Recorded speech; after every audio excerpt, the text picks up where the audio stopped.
Hey everyone, welcome to another lads video. So this one's going to be Zane's branch, Thorns under the moon. So let's go ahead and get started.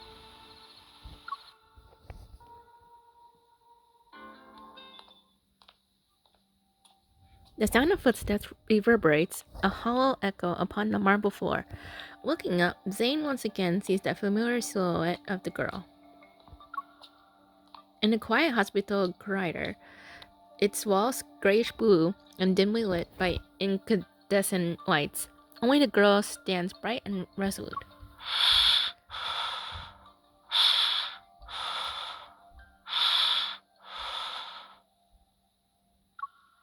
Yearning to call out to her, yet incapable of making a sound, he has no choice but to quicken his pace. He runs after her. Wait, let me make it a little louder. Let's see how this one goes. Because like I said, I don't really sane, but who knows? Maybe I could change my mind. Yet at that moment, terrifying black crystals erupt from the surrounding walls. Black crystals? No. Stop.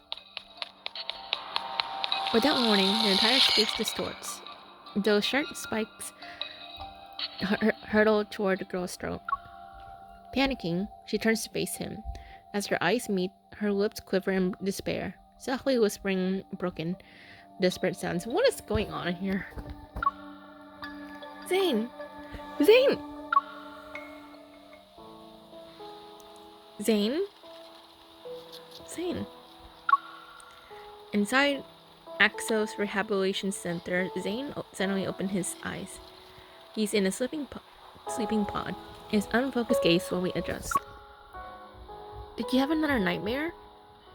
Yes. Oh my god, it's so my heart. Rubbing his temples, he sits up. In his eyes is a reflection of my concerning expression. Don't worry. Lying down in a large box with eyes staring at me. If I could sleep well with that happening, then you'd actually have something to worry about.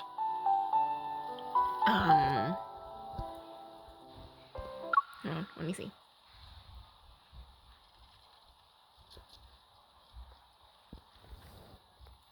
Oh gosh, Zane. Hey, I care about you. And what else am I supposed to do? Someone hasn't gotten a good night's sleep ever since he returned from MT Eternal. He also keeps using nightmares as an excuse. After returning from Mountain Eternal 2 months ago, Zane's health hasn't been good. It's gotten to the point where he can't sleep at all. However, he doesn't talk about what happened in the Arctic. This recurring nightmare is the only thing he willingly shared with me. You still have a business trip next week. At this rate, the doctor might end up collapsing before his patients. Even if I collapse, there will always be another doctor to take over. No matter what. I press my finger against his lips as a warning. No matter how many doctors there are for other people. My doctor is right here in front of me. All right. I'll be careful and stay alive. Don't let my worries be a burden on you. I think you started having nightmares after I gave you that crystal fragment from the N109 zone. Zane takes his coat from the coat rack beside the wall. Together, we enter the corridor. Oh wait, maybe I should do a little bit more louder. Okay, there we go. Oh, sorry. They aren't connected, so don't overthink it. It's just a coincidence. Oh, come on. Speaking of which, there's been progress with the analysis of that crystal. Is it related to Procore syndrome? At the moment, I've developed a hypothesis based on the data. I'll share the details with you once there are conclusive results. Stepping into the elevator, I pressed the button for the ground floor. Zane's reflection appeared on the closed doors, the dark circles under his eyes underlining a deeper awareness. Take your time. You should deal with your insomnia first.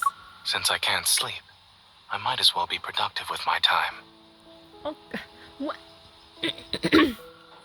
So it's not that doctors can't treat incels. They don't actually want to be treated. I ordered some milk for you. It will be delivered to your place and should help you sleep. Also, the hypnotic music. Are you referring to the lullaby playlist? Did you forget how old I am? I'm just trying to help as a normal hunter. You don't have to listen to me, Dr. Zane. Since I am your one and only doctor, I should listen to you. Oh. We step out of the elevator, and my watch begins to ring. Someone's calling me. I gesture to Zane, and then move to the side to answer it. Kat and Jenna. Hey, are you available right now?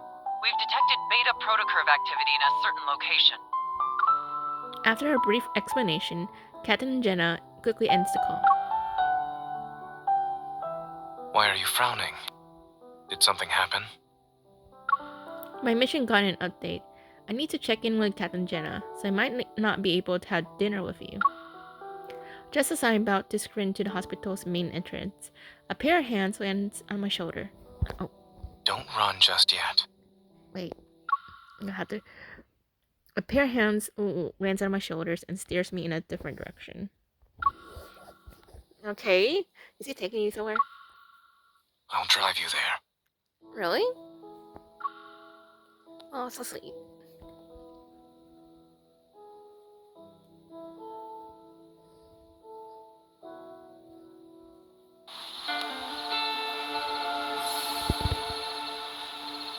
I don't know why, but I kind of like this background a lot better than, the other two branches, but I don't know, that's just me.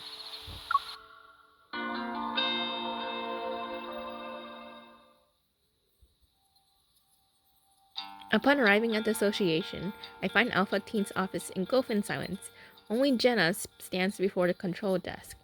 Her gaze is fixed on a few zoomed-in photos that are being projected. Perfect timing. Let's look at these together. She waves her hand, and those photos are pushed toward me. As I approach to get a closer look, it becomes evident that a distinct figure appears in every picture. The figure is also marked with conspicuous colors, which show traces of a B protocurve. All of them are from the same wanderer. Yes, including this morning, Andrew has found its traces 5 times. Beta protocurve activity was detected in every instance. That means it's related to an ether core. It could very well be carrying one, or an ether core fragment. Another screen comes into view, showcasing an array of data and information, and positioned at the center is a blurred image of a wanderer. This wanderer can move by distorting space, and we haven't captured a complete image of it yet. However, the Intel department made a discovery. In areas where it did appear, many patients with protocore syndrome have fallen into a coma. Some even go into shock. My gaze then falls on the left side of the screen. The text reads, Location, Chancia City. I'll be heading to Chancia City next week. There are a few patients with a severe case of protocore syndrome, so they require Oxo Hospital's assistance for their treatment. Ooh. Those patients that Zane mentioned might actually be victims of this wanderer. Right now, we suspect there's a connection between these 2 incidents. We could start looking into those patients. And it just so happens that Oxo Hospital will send a medical team to Chancia City next week. Katten, I would like to make a request. Let me join the medical team as a hunter escort to investigate the wanderer. Your request has been approved. Our Chancia branch has also started its own operation. Your mission is to confirm whether or not there are signs of an ether core. You can contact us anytime if you need help. We'll be there to offer whatever assistance we can. Understood. I'll be careful.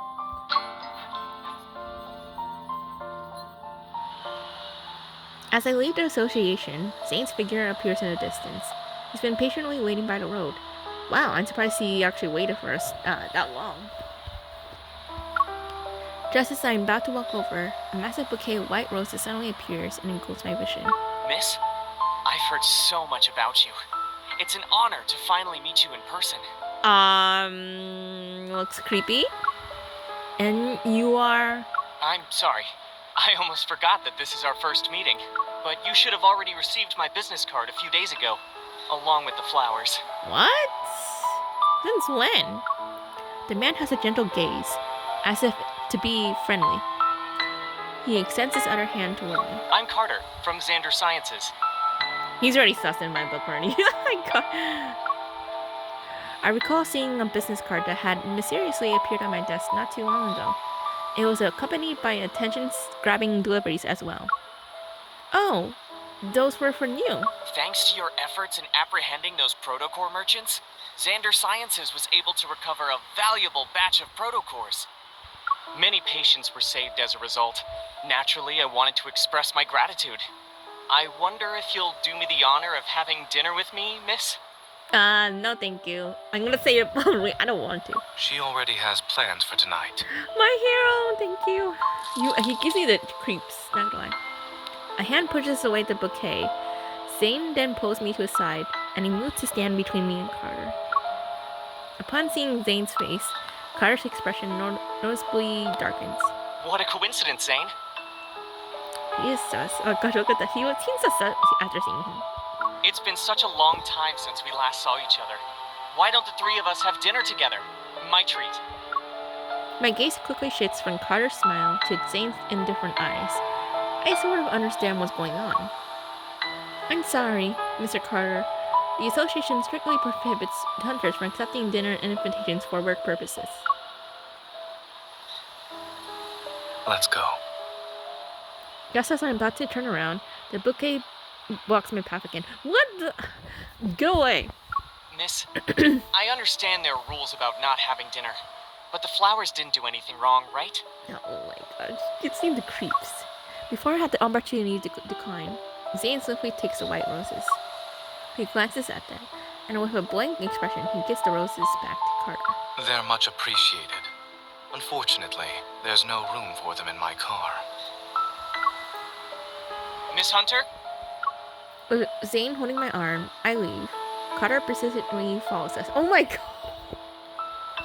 Actually, I'm here to give you a reminder. The outside world isn't as safe as Lincoln. Be careful when you're traveling.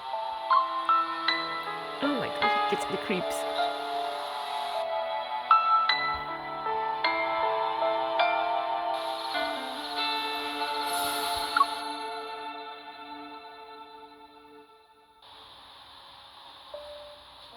Seatbelt.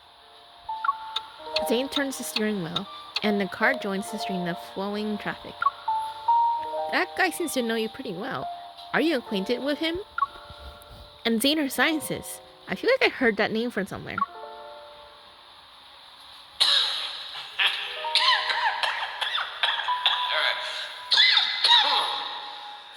Your colleague praised you, saying there are things only the two of you can do. I'm very curious now. Xander Sciences will provide you with the best staff, the best lab, and even the best treatment.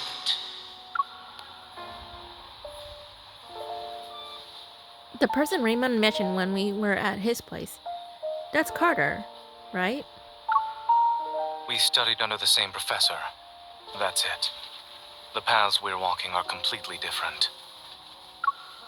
You two aren't like-minded from what I can tell. I also feel like he's a bit crazy. Yeah, a little suspicious. It was obvious he didn't show up just to invite me to dinner. I can see you're very cautious around him. Is there bad blood between you two? You can tell me about it. It's not interesting. Zane has bad blood with someone, and he's very wary of him. Isn't that interesting already? The fact that he gave you roses is more than enough to put me on high alert. But when he told you to be careful while traveling, I doubt that was a simple, friendly reminder. Yeah, I can tell. Just as I'm about to tell Zane about my trip, I think twice. I shake my head and smile. Maybe Carter was annoyed by how we were ignoring him. That's why he tried to scare us. I doubt that's so simple. Zane glances at me, a hint of amusement in his eyes. He doesn't say anything else about this topic.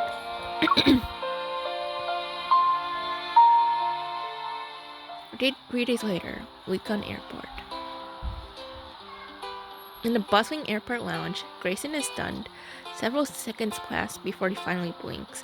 Whoa, this is the first time I've seen Grayson like in person like this. Because obviously we only see him like when he appears it's just a text. We don't really know his face. So that's the first time I'm seeing it. I'm pretty sure obviously for people who already caught out this already know about this face, but for me it's my first time. Wow. I was not expecting. So, you're our hunter escort this time. Pleased with Grayson's reaction, I can't help but imagine what expression Zane will have when he sees me later. I move closer to him and shake my plane ticket at him. What's that expression? Do you feel relieved? Or are you even more anxious? Do you want to know the truth? And just tell, who cares? While Grayson's tone sounds lighthearted, a subtle tinge of concern appears on his expression. They say the hospitals are doing an academic exchange. But in reality, we're going there to help them. Why else would they send such a large team? Or even request a hunter escort for that matter? Having Zane fly all the way there, the situation must be pretty bad. Actually, the main problem is with one of the patients. Oh? Grayson lowers his voice and leans in closer. His biopsy results show that the crystals in his heart have a certain shape and structure that's different from the ones you'd see with protocore syndrome. Also, when he was admitted to the hospital, he caused a metaflux burst. What? As if worried I wouldn't believe him, Grayson takes out his phone and shows me a video. My friend who works at Chansha Hospital sent me this. All the flux stabilizers in the ER went down. It was a mess.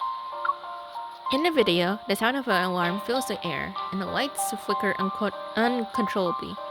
Despite the shaky and blurred footage, the chaotic nature of the scene is unmistakable. And a normal heart, a sudden burst of metaflux, a picture begins to form in my mind. Something strangely familiar. Thankfully, no wanderers showed up. But it's strange considering how high the fluctuation index was. The fluctuation index only tells us the chances of a wanderer appearing. It's not guaranteed. But given the nature of the energy fluctuation, it's weird not a single wanderer appeared. I watched the video again to search for anything I might have missed.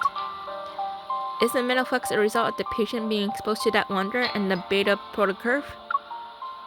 Grayson, do you mind showing me the other documents related to this? Sure. What would you like to see? You shouldn't make assumptions when things are still uncertain. What?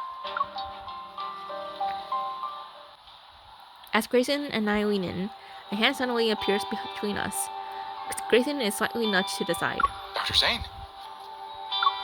In one smooth motion, the hand takes the phone, turns out the screen, and then places it back in Grayson's hand. Oh, come on! Why? Chansha Hospital was built a long time ago. It's not uncommon for their flux stabilizers to experience malfunctions. As for the patient's biopsy results, they need to be further analyzed along with other reports. It's too early to jump to any conclusions. I lock eyes with Zane.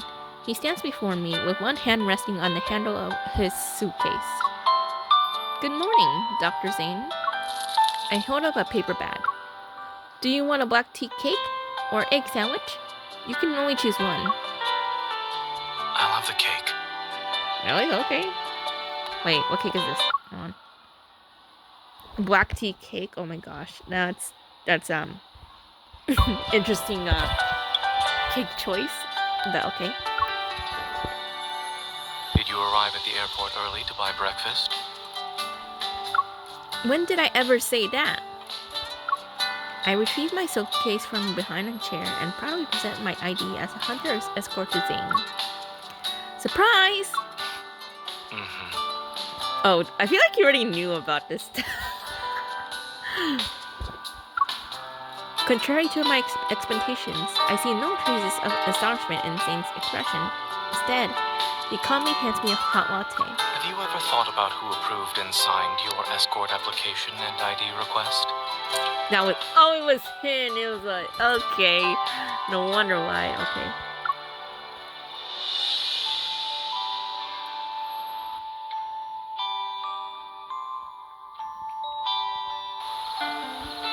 Okay, on to chapter 4.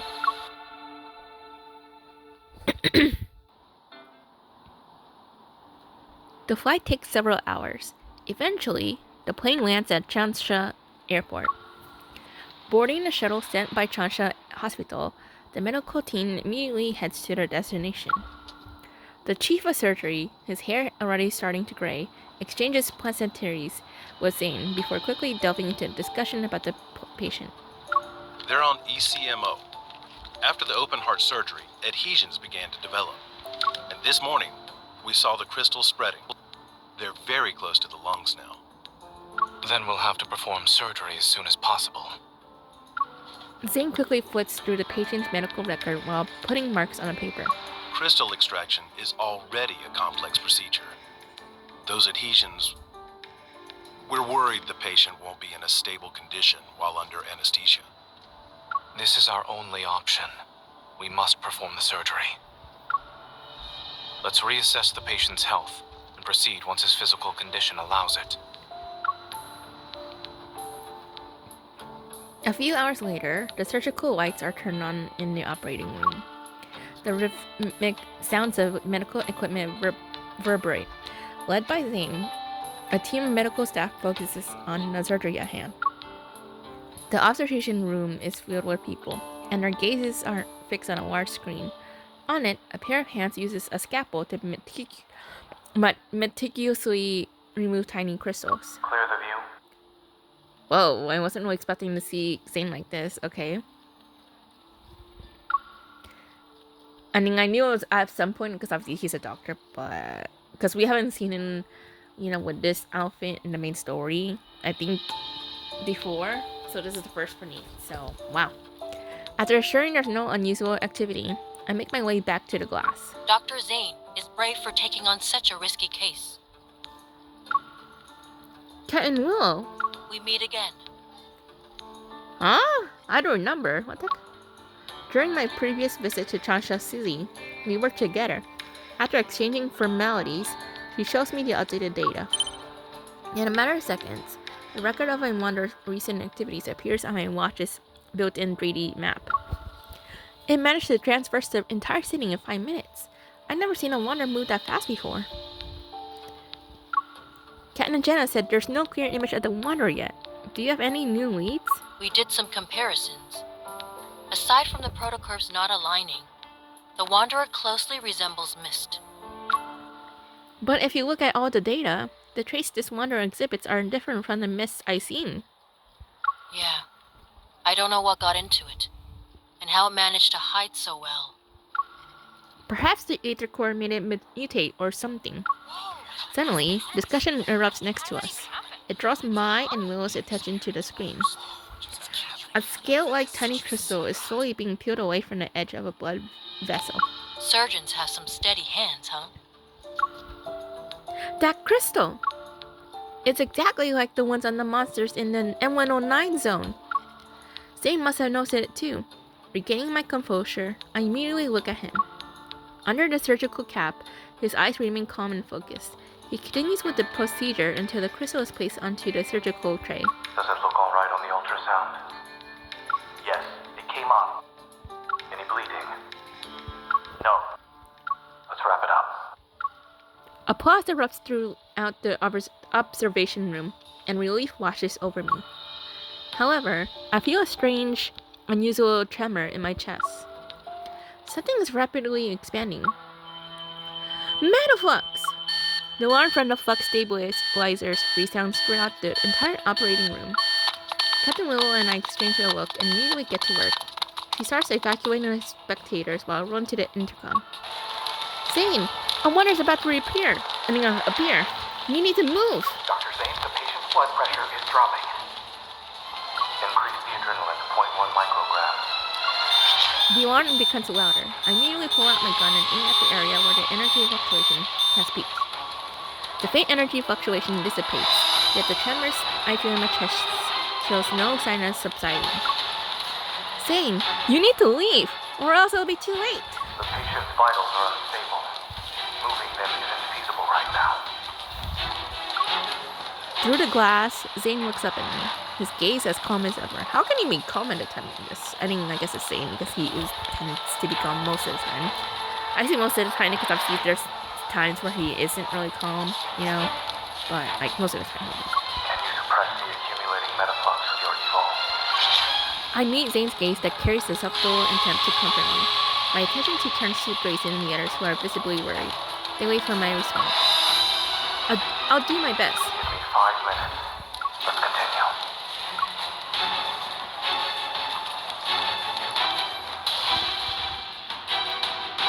I'd be surprised if we fight this one already, like, in the beginning, but I doubt it's the case. Okay, chapter 5.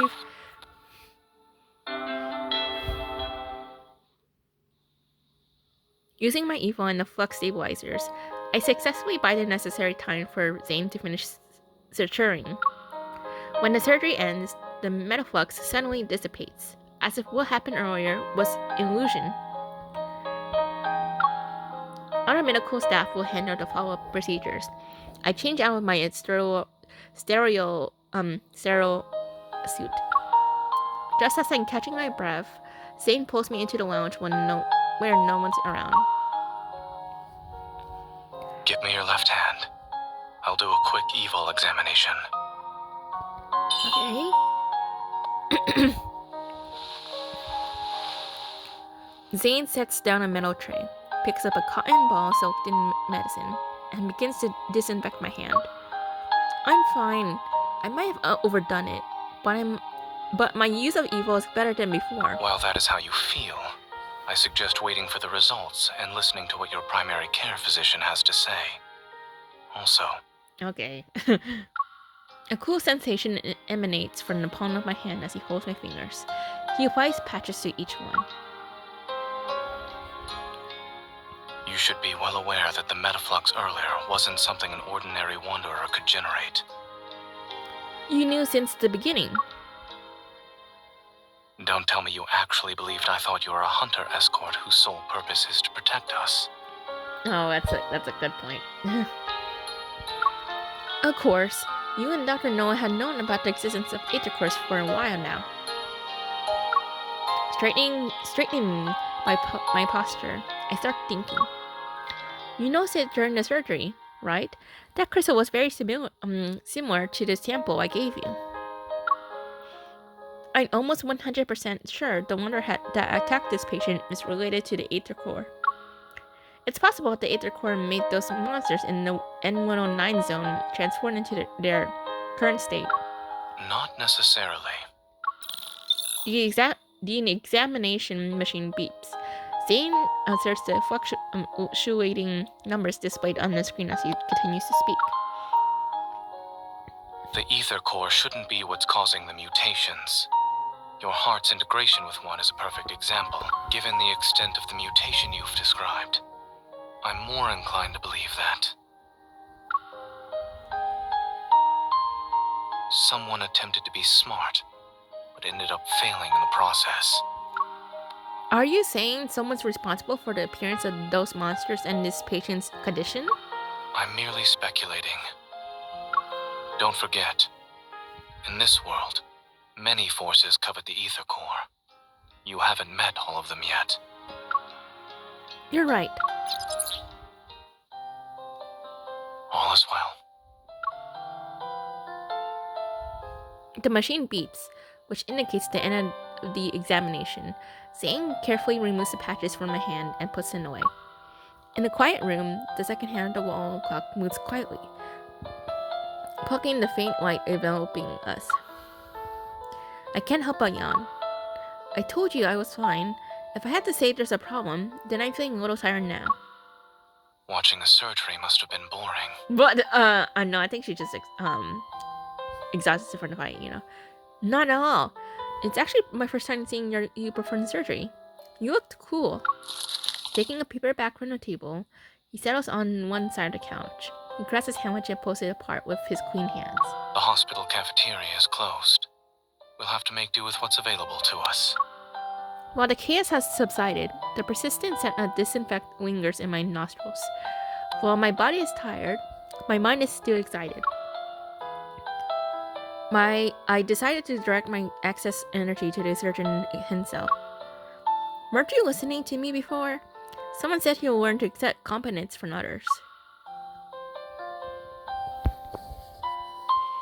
He's still learning. I accept your compliment. Okay.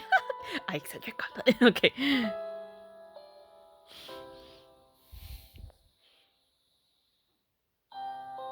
The sandwich bread is already flat and no longer looks appetizing. What? Oh, okay. That was a waste. With the finesse of a seasoned chef, Zane lets the bread and renews the greasy bacon. I went, oh, but I like bacon. He then proceeds to discard the wilted lettuce, leaving only the ham slices, red cabbage, and shredded pork that have withstood the test of time. Today will be very memorable for me. Not only did I see you perform surgery for the first time, but I also had the privilege of observing a sandwich undergo surgery. Okay. I've just removed the parts that experienced excessive nutrient loss and would have impacted digestion. Isn't nutrition one of the things to research? Is there anything Dr. Zane can't master? I have to admit that when it comes to accepting compliments, I'm not very good in front of you. Aw. But I You suppose should. there's a chance for you to teach me in person. Looking at me with a meaningful expression, Zane places the surgery-affected sandwich into my hand. He then pulls out his phone.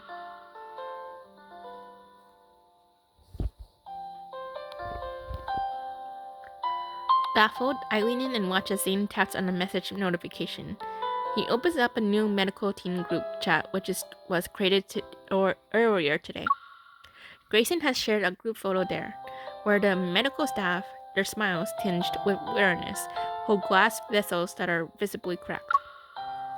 Were these cracked by the energy I couldn't contain when I lost my target? You overdid it, yes. But the medical staff said you're the most surprising hunter they've ever seen. Oh, thanks. You don't need to go that far. Embarrassed, I sheepishly laugh. I quickly shift my attention to illuminating the sandwich. Before Zane can speak, his phone abruptly starts ringing. Hello? Upon hearing the voice on the other end, Zane freezes.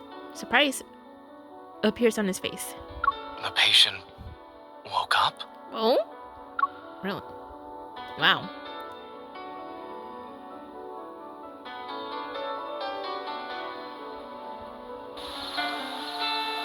Okay, chapter 6.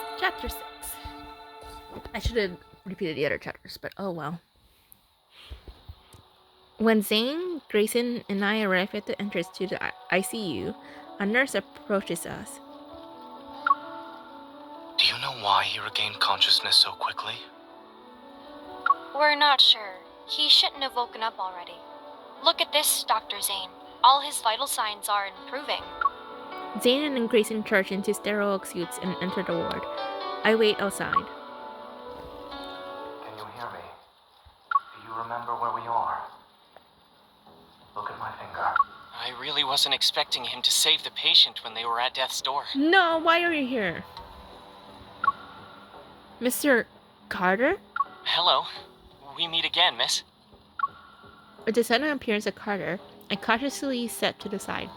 However, he greets me with a smile. He raises both of his hands. Don't get the wrong idea. I wasn't following you.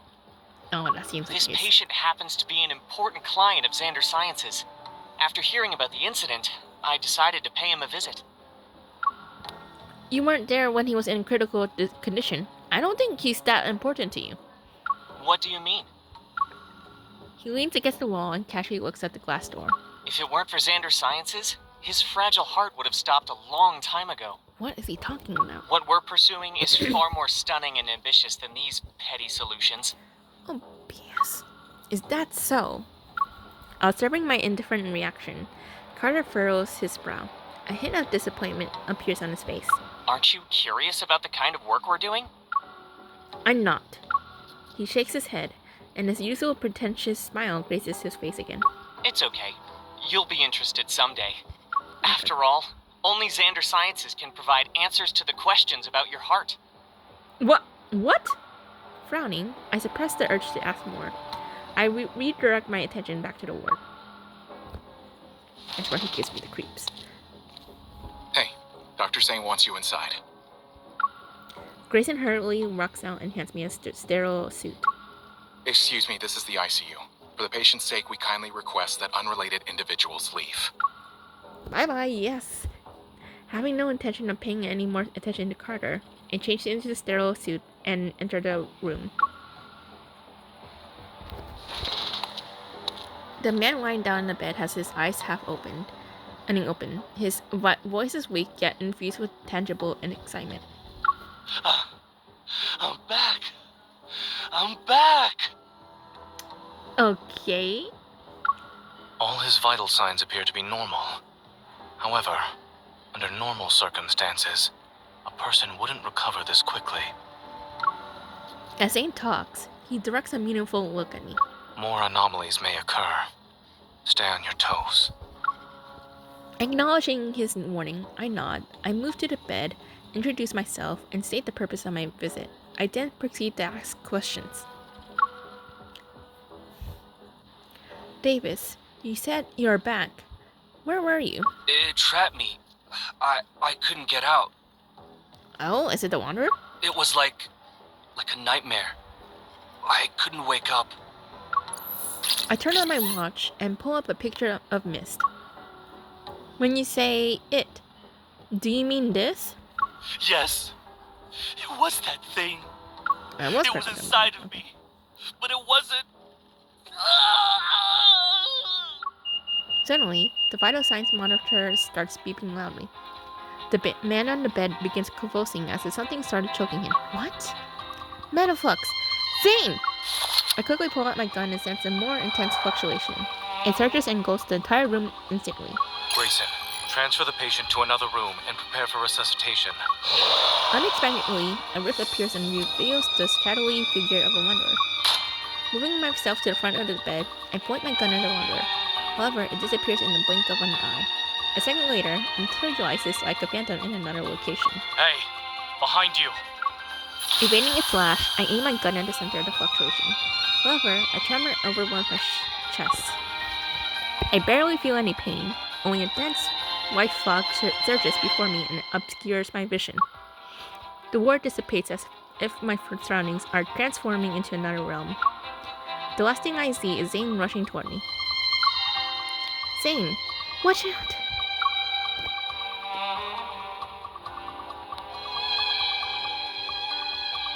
What the heck happened?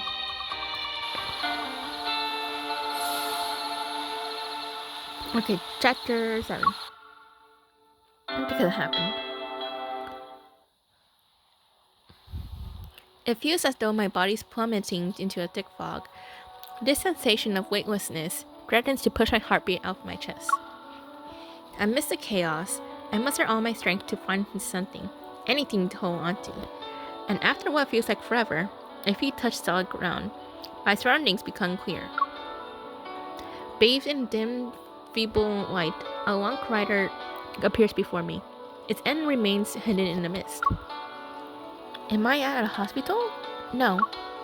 I feel a faint tremor in my chest. A familiar energy fluctuation surges with the mist and drags me somewhere. This fluctuation is from my ether core. I'm probably in the Wanderer's protofield. As I stand in the empty space, the sound of approaching footsteps reaches my ears. Turning around, I notice a dark figure. Zane? An onslaught of sharp ice crystals materializes around me. They're ready to pierce my heart. The ground beneath me disappears, and I find myself falling into a sense of weightlessness again. As I float in this void, blurred lights and sounds rush past me like an avalanche. Within the boundless darkness, it's as if a pair of hands is gently lifting my tired soul. I struggle to open my eyes. After feeling my steady heartbeat for several seconds, I sit up on the bed. Zane? You're awake. What? By the floor-to-ceiling window stands a figure wearing black clothing. He turns around. Behind him are dilapidated buildings and the sunset's tender light. Zane! The figure takes another step, his appearance nearly overlapping with the dark figure I had seen before. I move back, okay?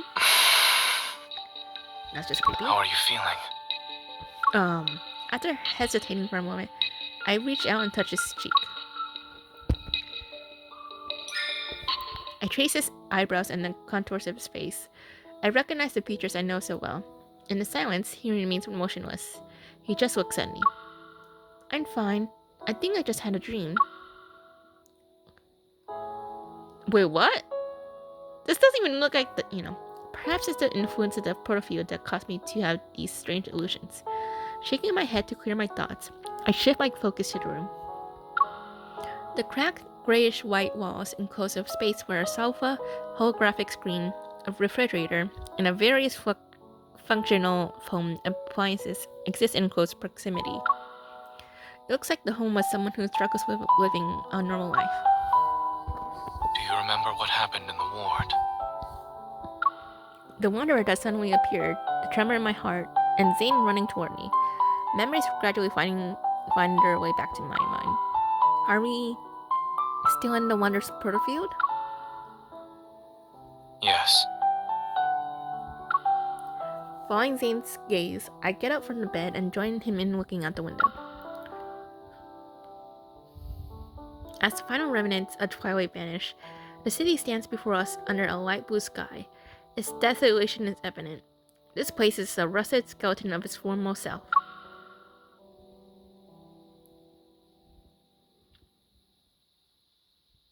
And although it's faint, the energy fluctuations around us are similar to an aether core's.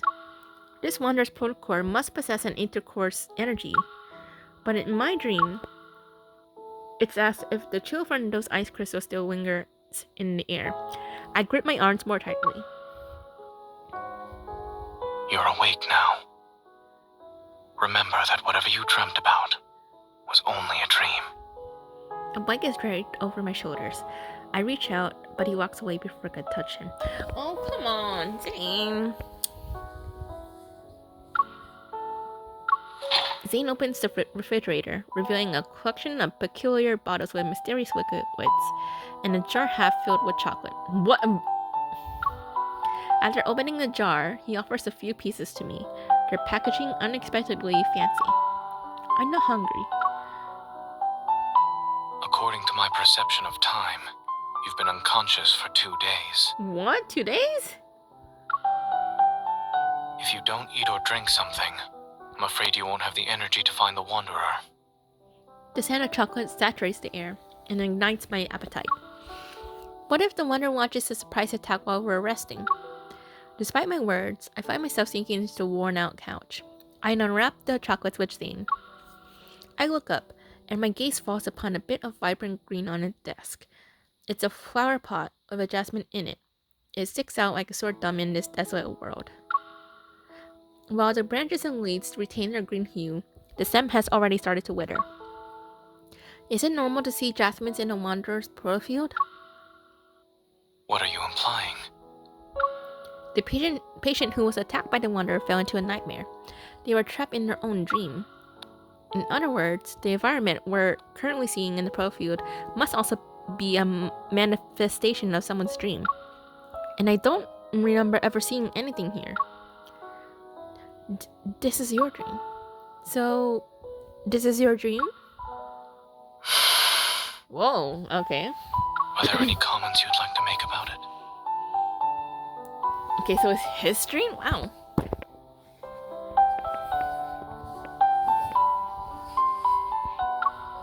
Even in a world as broken as this chocolate still exists. I expected nothing less from you. Shouldn't you be saying something like, "Thank goodness it's Zane's dream. We can still eat chocolate." Okay. Zane, who's wearing nothing but black clothes, appears somewhat strange. Maybe this is how he sees himself in his dreams. I have dreamt of this place. You have? However, The jasmine hasn't wilted yet, and the world itself isn't in such a dilapidated state. Is this the nightmare you've been having then? Zane is quiet for a while before responding in a soft voice. Yes. Don't be scared. Dreams are the opposite of reality. I offered an unwrapped chocolate to his lips. Try it. Who knows? Maybe the chocolate in your nightmare doesn't even taste like chocolate. He lowers his head and eats the chocolate. It's carrot flavored. I don't really like anything. Like if I'm gonna eat sweets, only sweets. I don't like it with any other with veggie flavor. It's just no. Liar.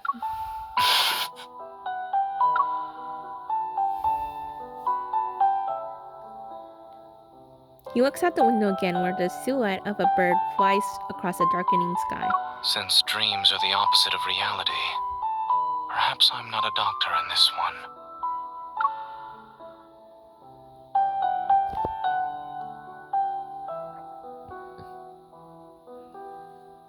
Okay, so I think we're gonna find the water now.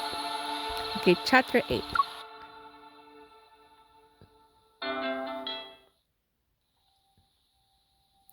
Not going to. Okay, this looks like a dead waste world. Okay, everything is a hazy blur in dreams. Yet in Zane's dream, the flowers, trees, streets, and shops appear with remarkable clarity. I can't help but wonder how long this dream has haunted him, and instantly replaying itself to the point where every detail is fleshed out. While it resembles my dreamscape, I can tell it's a proto-field. Over there. He guides me to the entrance of a narrow alley. The road ahead is covered in thick fog. It's as if we reached the edge of the dream itself. From the fog, a cluster of black crystals has emerged. It blooms like a flower, and is as tall as a 3-story building. It blocks the path. A protocore cluster? It regenerates very quickly after it's broken. I'd say it's as good as new within a few seconds. Yes, I tried destroying it before you woke up. As I recall my past battles, a hypothesis forms in my mind. I think I know what's going on here. There must be another protocore cluster in this protofield, and they provide energy to each other. We need to destroy both of them to leave this protofield. Eating sweets certainly makes one smarter. What? Are you saying we were not smart before that? That's just rude. Thank you for the compliment. I gesture toward him. Though I know me slightly smarter than you. Slightly? Okay. Chuckling, Zane pulls down my hand. Since this is your dream, do you think you know where the other protocore cluster is? When you're in a proto-field, using evol in a scientific matter is more effective than dreaming. The protofield is practically drenched in erratic energy fluctuations. Yet amidst the entanglement of protocurves, I detect one that stands out. I open my eyes and point in a direction. From what I sense, the second protocore cluster should be on the other side of the protofield. Similar energy fluctuations appear from another direction. I look at Zane. Which one would you like to pick?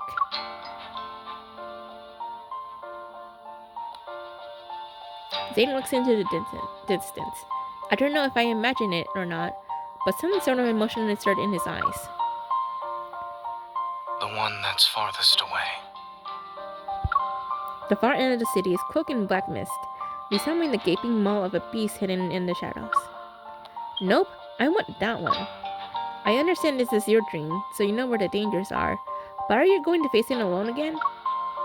This is my dream. I can get to my destination faster than you. Oh my goodness. But your dream isn't exactly being nice to you right now. Maybe the more you try to use it, the more it'll use you instead. Let me go instead. You. Don't push yourself when you're in trouble. I got your back. That's a tip from your hunter escort. Smiling, I take a step and pat his back. Without waiting for Zane to respond, I wave and start walking. Don't push yourself. That's a tip from your primary care physician. Okay. Behind me, I hear a soft sigh followed by Zane's words that are tinged with worry. Turning around, I catch a glimpse of him standing in the shadows. He's far away now, so I can't clearly see his expression. I press my lips into a thin line and nod. Regardless of whether it's him or me, we know we'll always support each other. As the girl walks away, her figure disappearing with a fork in the road, Zane turns his gaze toward the alley's depths. Within the thick fog, a broken street light flickers intermittently. Oh wait, what? What's going on? He raises his hand. Parts of the mist detach themselves from the air. Spiraling and condensing, they coalesce into icicles above his palm.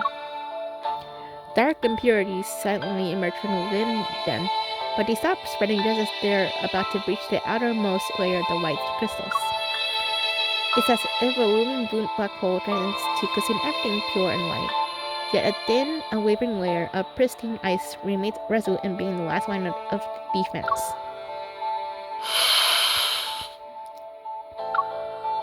Shadows stretch, and in the boundless fog ahead, the Procore cluster awaits his arrival like a slumbering wanderer.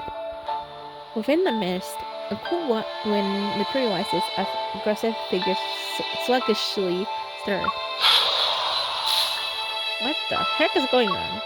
The ice crystals in his palm slice the air and seemingly hit nothing, but the protocore shimmers, and the protocore cluster shimmers for a fleeting moment. He did this on purpose. He sent us away. Oh my gosh. As more wonders emerge, their roars resound and their figures phase in and out. The ice crystals solidify into sharp blades. Zane delivers his attacks with decisive precision. Like, I think he did like sending us away on purpose. I don't know. He let us choose on purpose. It's kind of sad. Blades of ice tear through the darkness, and a pungent scent permeates the air. The ground beneath his feet slowly transforms. It turns soft and slimy like sludge, stubbornly clinging to his legs. Dazed, Zane looks down. Peering through the mist and layers of unclear ice, his gaze falls onto his palm. Zane! What? A bloody heel taints his hand, and an eerie shadows cast over his canvas. He's momentarily transported back to that bone-chilling nightmare. Zane is shocked. He looks up and knows who's standing before him. The tension is palpable, gripping him. William? What? It's too late. Please. In the howling, icy wind, Zane hears his heavy breaths. Once again, he's returned to the endless, snow-covered expanse of Mount Eternal. Bloody tears stream down from William's empty eye sockets. Then, an array of faces emerges from the cluster's projection. Aren't you going to celebrate my birthday with me? Why did you kill me? Aren't you a doctor? You should have saved me. Why didn't you save me and my child? Zane, please. Kill me. Oh my god, this is too much. He's suffocating. He's trapped. His head is spinning. Zane notices his fingers are trembling uncontrollably. He staggers back, only to trip over something again. It's just an illusion. It's not real. It's not. More and more hands stretch out toward him. They're frozen. The space around him shatters and distorts into mirrors. They reflect his bloodshot eyes. They reflect his hands are clenched so tightly that veins bulge. A black icicle suddenly pierces through the mirrors and shatters part of the procore cluster. The procore cluster doesn't regenerate. It resembles a cliff teetering on the edge, ready to collapse in on itself. She made it. As the bitter shards dissolve into black mist, the cold light intensifies and casts an ethereal glow. Determined, Zane thrusts the ice blade toward the human figure. Zane! The ice blade stops as Zane's pupils contract. It's her. But she can't possibly be here. They're your patients. How could you? Am I next? kill me, right? No, you're not Zane. Who are you? It's a face he knows so well in this unspeakable nightmare. Her expression is filled with disbelief and pain. Yes, it's her. Zane, kill me! Black ice flowers bloom in front of her chest, their petals unfurling. She is as light as a piece of paper, separated from life's weight. Yet she falls almost with a thud in his stiff embrace. Buzzing a ghost Zane's ears as he is once again pulled into the depths of a never-ending nightmare. While he knows it's an illusion, he can't break free. At that moment, the cracked protocol pulsates with a blood-red light. The air trembles around it. The massive shadow before him breaks along with the other protocol cluster. The illusion in his arms changes again, but he doesn't look up. He only clenches his fist. It's time to end this. A cold wind flickers, and clear black ice crystals search beneath him. They freeze every figure that lurks within the shadows. The darkness is suppressed, and his surroundings change. It's foggy. A blurry figure gradually emerges from the cracks in the space. Zane pictures black ice and takes aim. However, his body becomes immobile, as if he's frozen in place. You shouldn't throw yourself into danger just for her. His entire body becomes encased in ice. Black crystals pierces his chest and spread to his fingers. The intense pain leads Zane's back, drenched in sweat. He's unable to control his body as he collapses. His heart races in fear as he hears that cold voice. Seek your destiny. Only then can you be redeemed. Look, can they not do this to him? Oh my gosh. Oh my god, I don't want. This is just. Oh my god. Okay, chapter 9.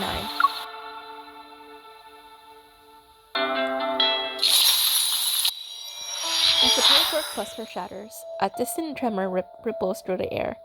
The space around me transforms into mist, and moonlight shines down. Then, the fog dissipates. I can feel the ground beneath my feet. I cautiously assess my surroundings and see I'm in a garden at the back of a hospital. Something's not right. This is Lincoln's Axel Hospital, but we should be in Chansha. My heartbeat quickens, and a sense of foreboding washes over me. Holding my gun, I push open the door that leads to the hospital. Behind the door, a white mist emerges. When it cleared, I noticed I was back at Zane's place. By the couch, someone was lying on the floor with their back to me. Zane! Be careful. We haven't escaped this dream. There are 2 layers, and the Wanderer is still here. I rush over to Zane and help him up. He weakly presses his hand against his left shoulder. His expression alone shows how much he's in pain. The ice! Zane clutches his left hand and moves away from my hand. The ice. It's dangerous. Don't touch.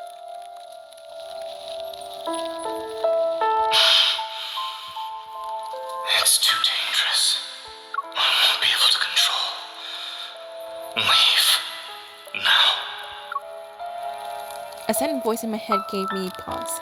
Despite the warning, I leaned in to expect Zane's injury, feeling my heart sink with each passing moment. There are no visible external injuries on his body, yet a blackened ice spreads across his wrist and neck. It doesn't seem like it'll disappear anytime soon. I don't think you're just losing control of your evil. Let me see if I can help.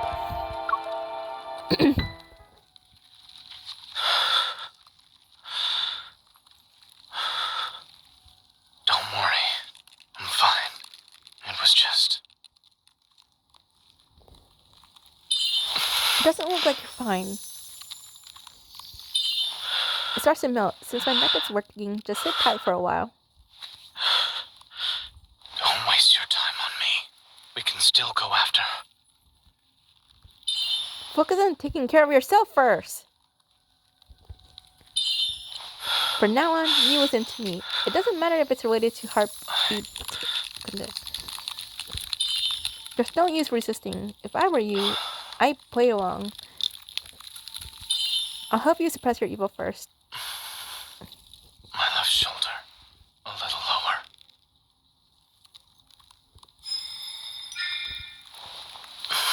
You might be more familiar with what happened in dreams. Oh my goodness. I had to.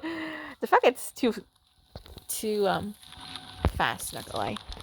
But I'm an expert in doing the wonders. If you rush in, oh my goodness. If you rush in head first again, I won't save you. I would hope so. What? No! You? I know how this nightmare ends. Wanderers aren't the only threat here. When push comes to shove, leaving me behind might be for the best.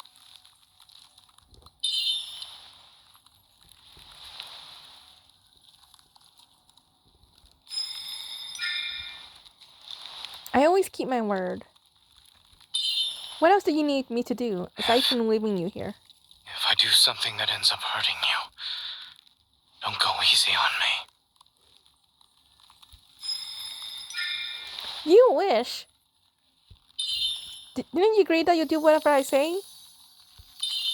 Well, here's my first order. You're not allowed to talk like that anymore.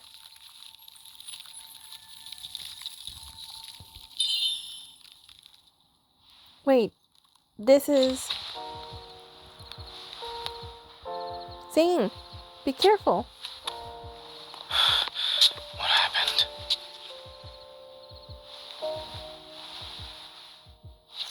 What? Okay. What? I'm so confused.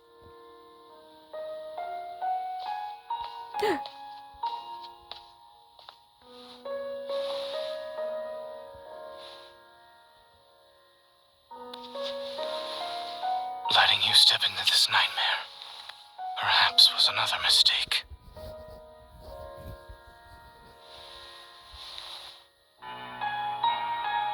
But at least I have one last choice.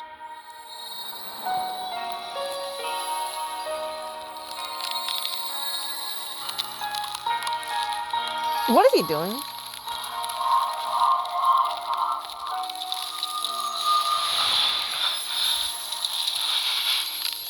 Oh my goodness. Oh my god.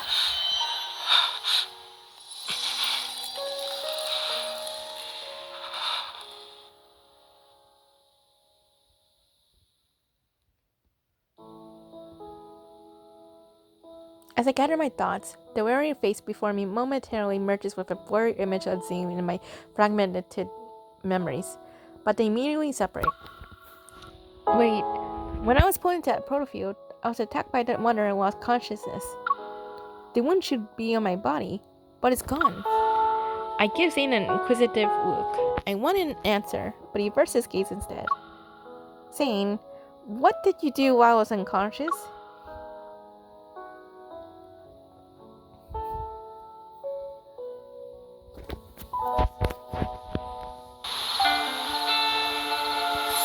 Okay, chapter 10. I'm surprised there's no, fighting yet.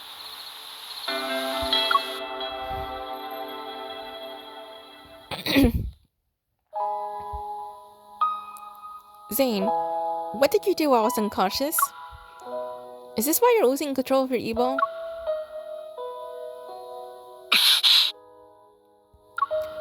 His silence confirms my suspicions. I lower my head, and my hands that rest on his tighten. Before the worry and guilt in my heart coalesce into coherent words, they disappear because of Zane's presence. He lowers his head, and his chin rests on the top of my head.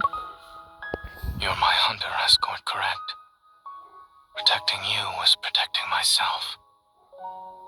And after subjecting you to a distressing dream, ensuring you can leave safely is the least I should do.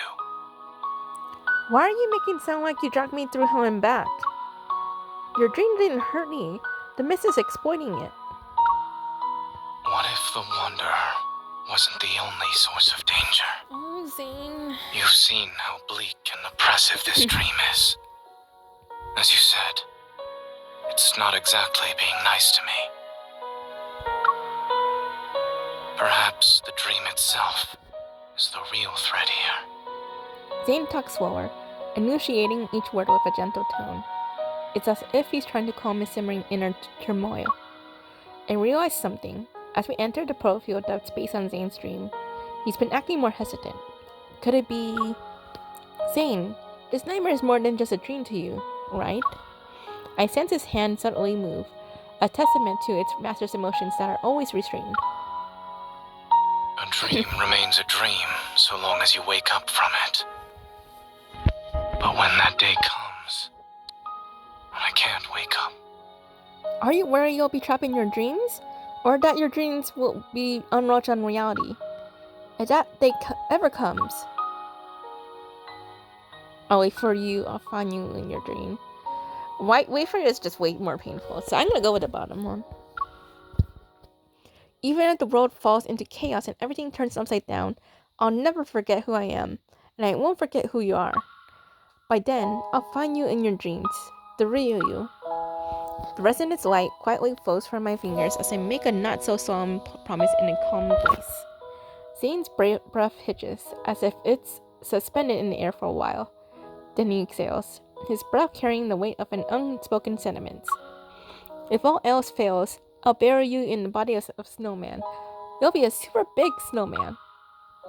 That's just... what? Oh my god, what's... I close my eyes and banish the myriad of questions and worries from my mind. If you can't deal with it by yourself, then we'll face it together. I'm the best there is, so ensure I can lend a hand. I see your problem-solving skills are more on the straightforward, brutal side. Should we consider this a side effect of you becoming stronger? It's called having the freedom that comes with power.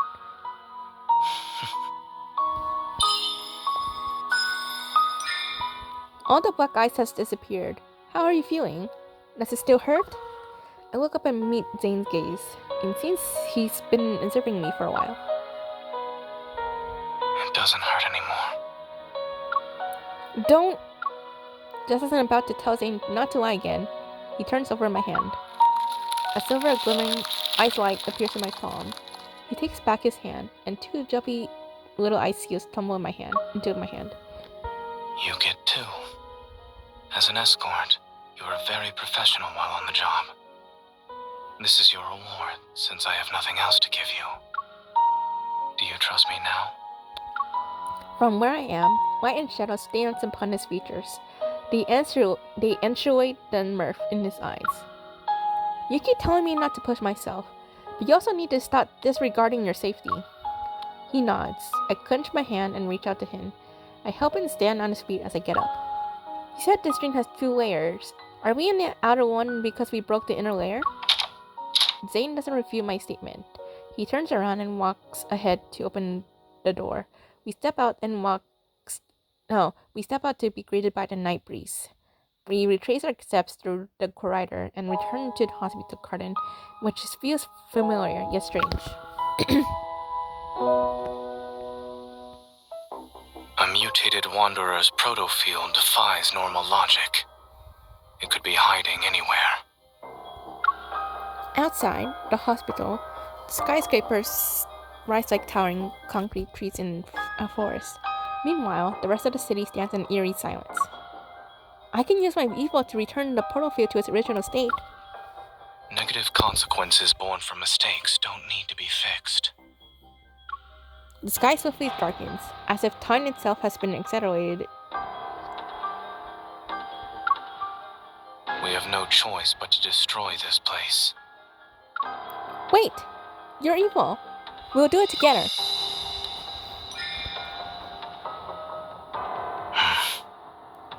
Are you ready?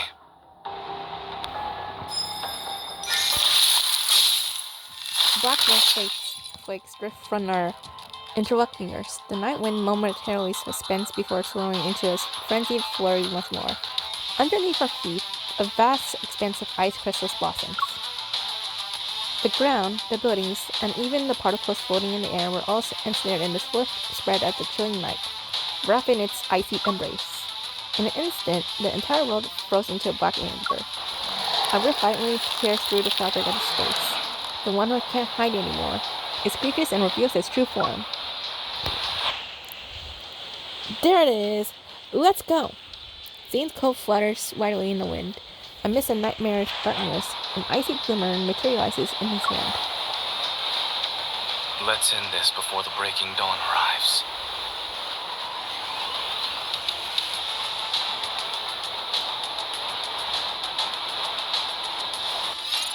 Ooh. Oh, were you seeing that? Okay.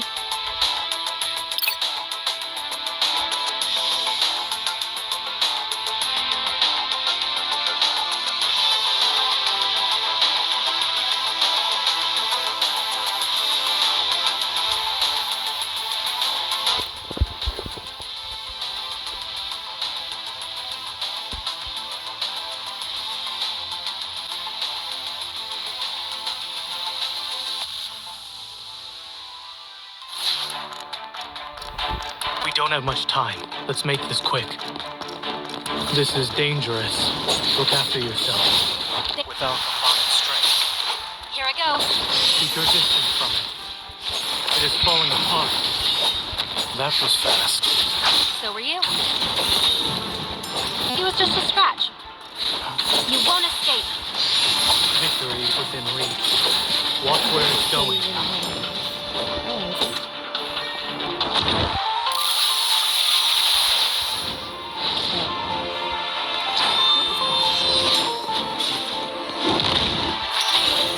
Without combined strength, Here I go.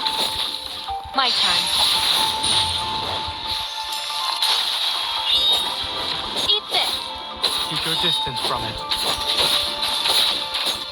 Keep your distance, or else you'll get hurt. Keep your tempo. Eat this. It's your turn. It is weak. Now's our chance. Seize this chance. I'll send it on a journey. Its final journey. Recovered already? How tiresome. Watch where it's going. Watch out. I'm okay. Let's take it down first. Keep your distance without combined strength. Here I go. Eat this. That was fast. So were you. My turn. Thanks. Here it comes. Leave it to me. Is this what you wanted? Perfect. We finished it in one attempt. And it wasn't messy.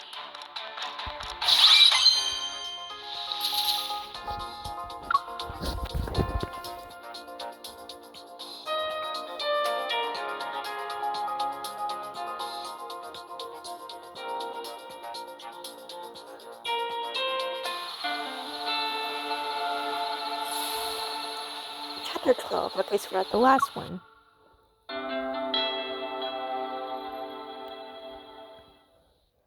Once the final blow is dealt to the Wanderer, an intense tremor surges from the depths of my heart. But the resonance is unmistakably this time. It's akin to gentle waves brimming with power. A light, warm glow gently descends into my palm. Is this Chansha Hospital? The breaking dawn's light streams in through the window. In the silent corridor, the air carries a faint scent of disinfectant. Have you returned? Zane! I'm here. As my hand tenderly squeezed, I turn my head. Zane is next to me. Wait, I need to double check. Are we still in the pro field? Or are we in reality? Turn around first. Okay, okay.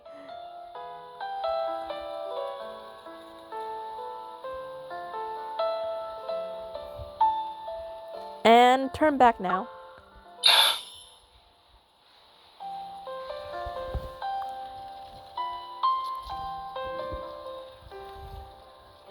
Drew's expression has a bit of helplessness. Zane still complies. Are you double checking or making me play a game of turnaround? I'm confirming that Dr. Zane is the person with me right now. A burst of laughter erupts from deep within me. but the very next second, I collapsed onto the ground. His arms immediately extended to steady me. Are you alright? I'm fine. I reach out but stop once I realize I'm holding something. I open my hand and see a protocol fragment. It emits a faint green glow. A fragment of the ether core. At least our effort wasn't for nothing. You're back. Dr. Zane! Captain Willow and the others rush over from the opposite end of the corridor. Their expressions reflect a mixture of relief, joy, and concern. Are you two okay? You're not hurt, are you? It's been 3 whole days since you were trapped in that Wanderer's proto field. Everyone's been worried sick. From Captain Willow, I learned that exactly 3 days have passed since we entered the peculiar battlefield. The patient has been relocated to a secure ward is now out of danger following resuscitation. During this time, the entire hospital was being protected by Changsha City's hunters who carried out a thorough investigation. By the way, we discovered a strange device while investigating the ICU. Speaking in a quieter tone, she gives me a sealed, transparent bag. We found it hidden inside a flux stabilizer that was sitting in a corner. Almost went unnoticed. Ever since that incident happened in the ER, the hospital's flux stabilizers have been examined or replaced. So only recently did someone tamper with one of them. I take the sealed bag and show a grateful smile. I'll ask the association to conduct an investigation. Weekend City, 3 days later. I open the door to Zane's home. It's quiet. Zane? I tiptoed into the living room. Zane is peacefully sleeping on the couch. The curtains gently flutter in the warm breeze. Light and shadows glide from his nose to his chin. Is he sleeping or... I move closer and place my hand over his chest. Yeah, he's just sleeping. He must be exhausted. Oh great, we were looking at. Whoops. Approaching Zane, I kneel down to be at eye level with him. I carefully cover him with a blanket that was draped on the couch. The tension on Zane's furrowed brow dissipates. His breathing is steady, and his expression is serene and relaxed. I look at his face, the thoughts in my mind racing as I reflect on the whirlwind of events that have unfolded recently. We can finally rest. My watch vibrates. I leave the living room and answer Simone's call. The preliminary analysis results are out for the thing you brought back. Tell me. It has an intricate structure. Took me a while to disassemble it. I found a radio frequency chip that resonates with metaflux fluctuations. Basically, it's an energy transmitter. It can locate protocores and even attract wanderers via fluctuations. I wonder attracting transmitter. As I recall what happened, one figure stands out the most suspicious. Carter. He just showed up before and after the patient displayed abnormalities. I share my suspicions with Simone. She then poses her own questions. The complexity of this small device is far beyond his understanding, and even Xander Sciences. It exhibits highly advanced protocore technology. Xander Sciences is a medical institution. There's no way they could possess protocore tech that rivals the associations, right? So what are you thinking? After the founder of Xander Sciences, Raymond, passed away, the company's future was uncertain. Only recently was it acquired by a well-known group. Oh? Its biggest shareholder right now should be... Ever. It's at that moment. The fragmented pieces of information in my mind gradually walk into place and form a cohesive image. Carter mentioned the patient at Changsha Hospital had been undergoing long-term treatment at Xander Sciences. Raymond, the founder of Xander Sciences, was in a similar situation. If the peculiar crystals in the operating room and the monsters in the N109 zone came from the same source, that means Ever is creating monsters.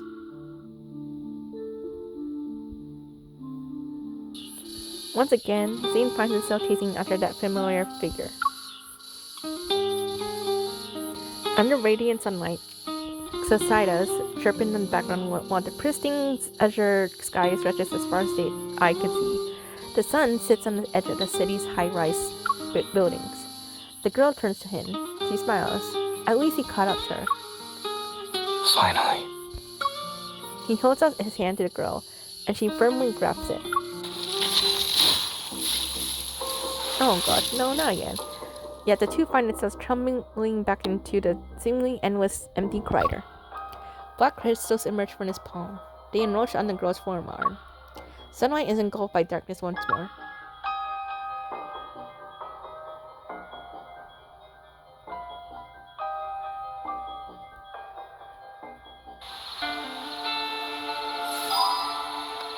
Okay, so that was the end for Zane's branch. I find that a little fair. That kind of left on a little bit of a cliffhanger than Xavier's and Raphael's, where they were kind of wrapped up like kind of nicely, like like in a happy way. But this one was kind of a little bit sad.